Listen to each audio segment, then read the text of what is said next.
Salam sejahtera. Satu artikel saya nak kongsikan kepada anda. Berita ini saya petik daripada Gempa. Terima banyak mesej negatif, pengurus Fatah Amin tampil bersuara.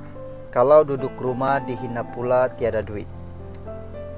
Pengurus kepada pelakon Fatah Amin yang dikenali sebagai Acah mendedahkan aktor di bawah pengurusannya itu menerima banyak mesej negatif berikutan, sering muncul di media sosial selepas bercerai.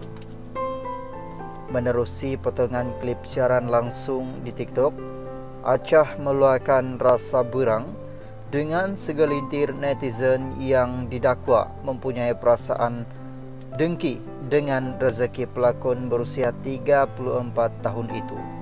Orang pengecut saja guna fake account ini. Kalau nak cakap dengki, nanti cakap saya ingin jahat pula.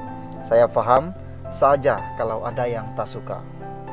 Sebab dekat mana-mana muka Fatah, tapi ini kan kerja. Kalau duduk rumah saja dihina pula tiada duit katanya.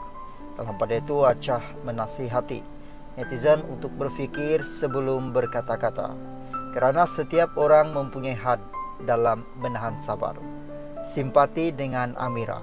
Bukan itu sahaja, Acah berasa simpati dengan penyanyi Amira Othman yang turut terkena tempias, sedangkan wanita itu hanya bekerja sama untuk beberapa produk yang sudah dipersetujui.